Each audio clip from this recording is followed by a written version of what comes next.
El Señor esté con ustedes. Y con tu espíritu. Lectura del Santo Evangelio según San Lucas. Gloria a ti, Señor. Un día surgió entre los discípulos una discusión sobre quién era el más grande de ellos. Dándose cuenta Jesús de lo que estaban discutiendo, tomó a un niño, lo puso junto a sí y les dijo: el que reciba a este niño en mi nombre, me recibe a mí, y el que me recibe a mí, recibe también al que me envió. En realidad, el más pequeño entre todos ustedes, ese es el más grande. Entonces Juan le dijo: Maestro, vimos a uno que estaba expulsando a los demonios en tu nombre, pero se lo prohibimos porque no anda con nosotros. Pero Jesús respondió: no se lo prohíban, pues el que no está contra ustedes, está en favor de ustedes. Palabra del Señor. Gloria a ti, Señor Jesús. Jesús está hablando a sus discípulos. Dice que se dio una discusión entre ellos sobre quién era el más grande.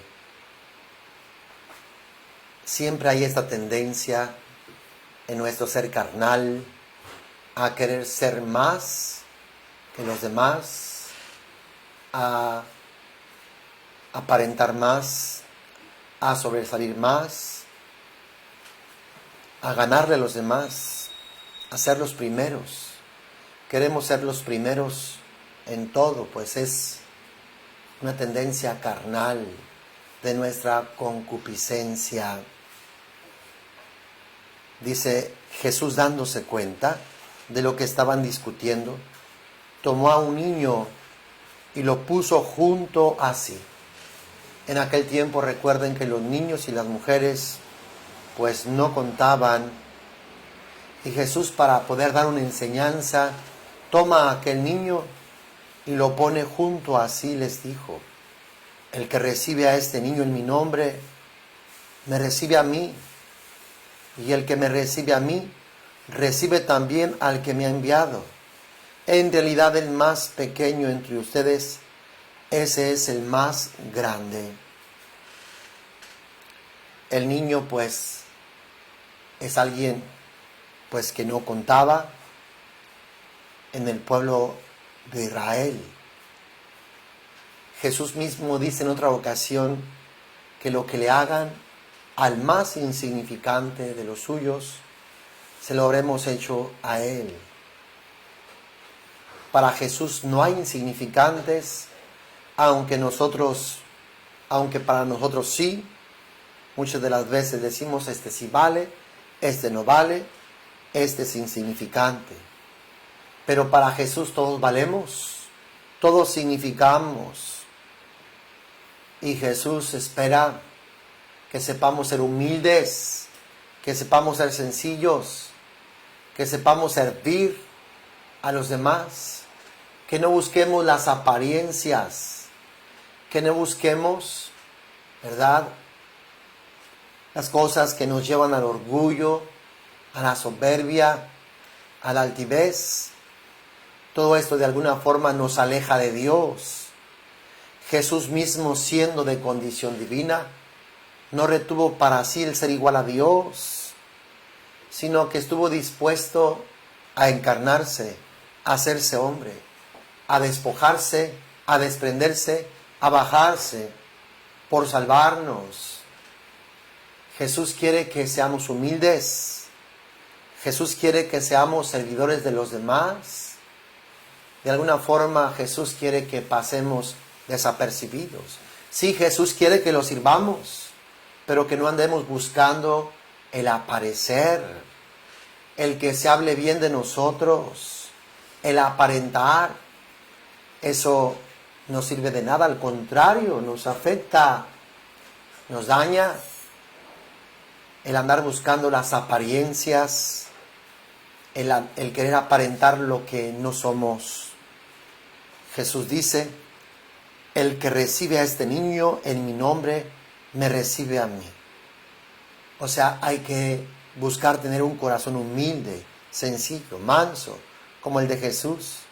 Y el que me recibe a mí, recibe también al que me ha enviado. En realidad, el más pequeño entre ustedes, ese es el más grande, el más pequeño, el más humilde, el más sencillo, aquel que sirve a los demás, aquel que no busca ser servido, aquel que no busca sus conveniencias, aquel que no busca su satisfacción, aquel que no busca su placer, sus gustos, sino que está dispuesto a servir, que está dispuesto a donarse, que está dispuesto a desprenderse, a hacer un lado sus gustos, sus intereses, sus placeres, por servir a Dios y por servir a los demás.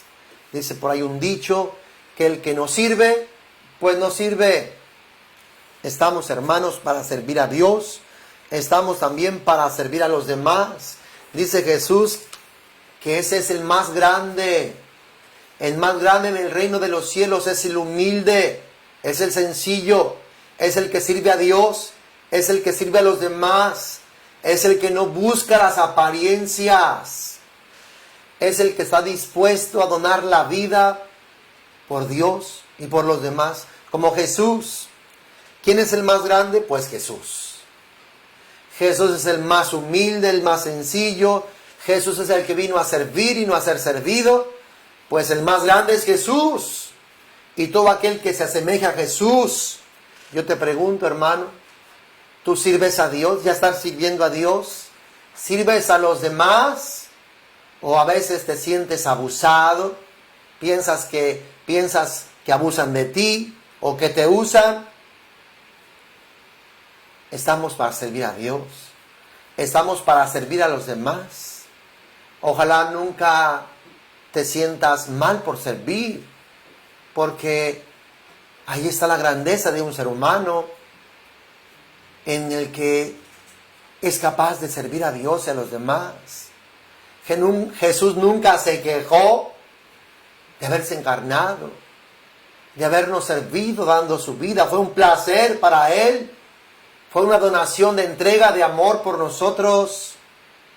En cambio nosotros muchas de las veces, sí, alegamos a nuestra dignidad, que nos sentimos usados, que nada más cuando les conviene a los demás nos piden tal o cual favor. Ojalá que nunca nos pase eso, y ojalá que siempre estemos dispuestos al servicio a los demás. Dice Jesús que ese es el más grande, el humilde, el sencillo, el que sirve, el que está dispuesto a ayudar, a auxiliar, a apoyar, a dar la vida por los demás, como Jesús lo hizo. Ese es el grande. Dice que entonces Juan toma la palabra y le va a decir: Maestro, vimos a uno que estaba expulsando a los demonios en tu nombre, pero se lo prohibimos porque no andaba con nosotros. Aquí está como el orgullo. Porque no andaba con nosotros, por eso se lo prohibimos. No se fijaron, no les importó si estaban haciendo el bien. No les importó que estaban liberando a otra persona, que estaban de alguna forma sirviendo. No es fácil la liberación. No es fácil liberar a otra persona. Oye, si tú ves que alguien está trabajando por liberar a alguien, déjalo. Apóyalo, auxílialo. No te opongas. No sabes la opresión, la esclavitud en la cual está aquella persona. Cuánta oposición tiene la liberación. Si supieran lo que la gente sufre, si supieran la desesperación, la angustia, la esclavitud en la cual se encuentra la gente que está oprimida, esclavizada por los demonios, tal vez no nos dejaríamos llevar por el orgullo, por el egoísmo. Cuánta gente hay que impide la liberación, que bloquea la liberación por tantas cosas, por tantas circunstancias. ¿Qué es lo que Jesús dice? No se lo prohíban, no se lo prohíban, pues el que no está contra ustedes está en favor de ustedes. Alguien, hermanos, alguien que se dedica a orar por librar a los demás, está a favor de Dios, está a favor de las personas, está a favor del bien. de las personas que están oprimidas. ¿Por qué oponerse? ¿Por qué bloquear? ¿Por qué impedir? ¿Por qué no apoyar? ¿Por qué no ayudar? Hay tanta gente oprimida, hay tanta gente esclavizada, hay tanta gente que sufre por la opresión de los demonios y tanta gente que se opone, tanta gente que no permite. Nos estamos oponiendo a Dios. Es a Dios contra quien te opones, contra quien peleas. Imagínate al final qué cara vamos a poner delante de Dios aquellos que tal vez nos opusimos a la liberación de aquellas personas oprimidas, esclavizadas. No, hermano, no lo hagas. Si lo has hecho, no lo vuelvas a hacer. Estar oprimido por demonios es algo terrible. Es algo desesperante, pasmante. Solamente quien lo ha estado sabe lo que se sufre, sabe lo que se padece. Todos hemos de colaborar en la salvación, en la liberación, la sanación de las demás personas. Dicen los padres de la iglesia que la gloria de Dios está en la gloria de los hombres. Que el hombre sea perdonado, sanado, liberado, auxiliado, restaurado. Dios se alegra, Dios se regocija. Nunca te opongas, nunca hagas esto que hicieron los discípulos. Se lo prohibimos porque no andaban con nosotros. Imagínate. Se lo prohibimos porque no andaban con nosotros. Se lo prohibimos porque no entendíamos eso. Se lo prohibimos, ¿verdad? Por tantas cosas. Nunca prohíbas esto. La liberación es el pan de los hijos. Recuerda aquella mujer cananea, sirofenicia, que le pedía a Jesús que liberara a su hija. Jesús en un primer momento le dice que no ha venido sino a las ovejas perdidas de Israel. Después le dice que no es bueno echar el pan a los perros. Pero aquella mujer le dice: Señor, pero también los perritos se comen las migajas que caen de la mesa de sus amos. Por aquella fe, aquella mujer alcanzó la liberación para su hija. Eran paganos y sin embargo Dios les concedió una migaja, un pan, para poder ser liberada. Jesús no le negó la liberación a aquella mujer pagana. Jesús tampoco nos negará la liberación a los hijos, a nosotros, que hemos sido bautizados, que creemos y confiamos en Dios. Hermanos, favorezcamos la liberación, apoyemos la liberación. Jesús, que está viviendo en aquella persona, está siendo oprimido y debemos colaborar para que aquella persona alcance la liberación y la paz. Oremos y no nos cansemos de orar para que todos seamos libres, para que todos podamos experimentar la salvación que Jesucristo nos ha traído. Hermano, que Dios te bendiga abundantemente, poderosamente tu vida, tu corazón. Comparte esta reflexión a tus contactos, a tus amigos, y que Dios te bendiga abundantemente.